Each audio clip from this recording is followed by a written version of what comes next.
বাংলাদেশে হাজার হাজার ছাত্ররা মাদ্রাসায় পড়াশোনা করে মসজিদে ইমামতি করে সংসার চালায়। এর মাঝেও কিছু ছাত্রছাত্রী আছে যারা কর্ম করে সংসার চালায়। তাই আজকে আপনাদের মাঝে একটি কাঠমিস্ত্রি ভাইয়ের গল্প তুলে ধরব। তিনি কিন্তু মাদ্রাসায় পড়া এক ছাত্র। ভিডিওটি ভালো লেগে থাকলে অন্যকে দেখার জন্য ভিডিওটি শেয়ার করে আমাদের পাশে থাকবেন এবং নতুন ভিডিও পেতে আমাদের জিটিটিভি পেজটি ফলো করে আমাদের সাথে থাকবেন।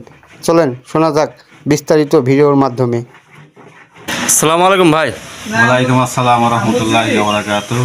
আসলে আমি শুনেছি এলাকাবাসী থেকে আপনি কোরআন এবং হাদিস সম্পর্কে একটু জানেন। তো আসলে যে আপনি কাজ করে সংসার চালান, তো আপনি তো ইমামতি করেও সংসার চালাতে পারতেন, এ বিষয়ে আপনার কি মন্তব্য? 5 মিনিট নামাজ পড়ানোর জন্য, আধা ঘন্টা মিলাদ করার জন্য যে আমাকে টাকা পয়সা নিতে হবে, এটা একেবারেই অমানবিক। এটা ইমানের সাথেই যায় না। তো টাকা নেওয়া যায় আছে কি নাই সেটা তো ভিন্ন কথা, ওর ইমান আছে কি না এইটাই প্রশ্নের বিষয় হয়ে যায়।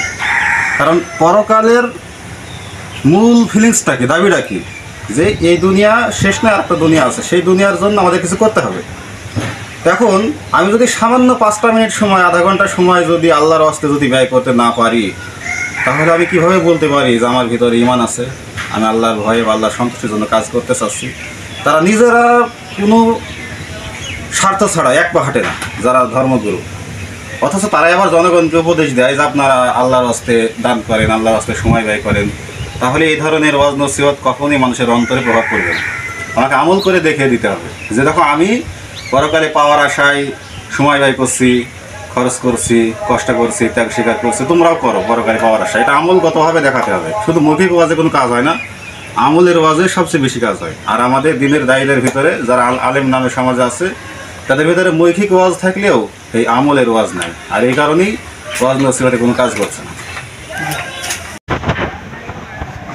আসলে কোরআন এবং হাদিসের জ্ঞান অর্জন করা একটা ইবাদত। যেভাবে নামাজ পড়া ইবাদত, রোজা করা ইবাদত, হজ যাকাত আদায় করা ইবাদত, ঠিক তেমনভাবে শরীয়তের জ্ঞান অর্জন করা ইবাদত। তা আমরা তো জানি যে যেই ইবাদত আল্লাহর জন্য করা হয়, সেই ইবাদত তো মানুষের কাছে কিছু পাওয়ার আশায় করা, আল্লাহর সাথে শিরক স্থাপন করারই শামিল।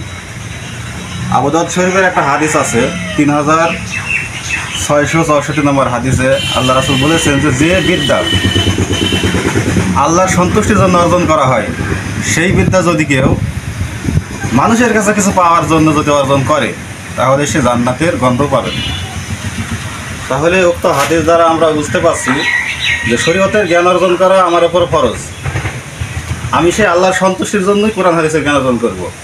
তো জ্ঞান অর্জন, কোরআন হাদিসের জ্ঞান অর্জন করে যে আমাকে মানুষের কাছ থেকে ইনকাম করতে হবে, মানুষের কাছ থেকে টাকা পয়সা নিতে হবে, নিয়ে খেতে হবে, এই চিন্তাভাবনা যদি থাকে, তাহলে তো আল্লাহর রাস্তায় জ্ঞান অর্জন করা হলো না। এই কারণেই কোরআন হাদিসের জ্ঞান অর্জন করে ইনকাম করার চিন্তাভাবনা, পেট চালান চিন্তাভাবনা, এটা একেবারেই মানে শরীয়ত বিরোধী এবং বিবেক বিরোধী, বাস্তবতা বিরোধী।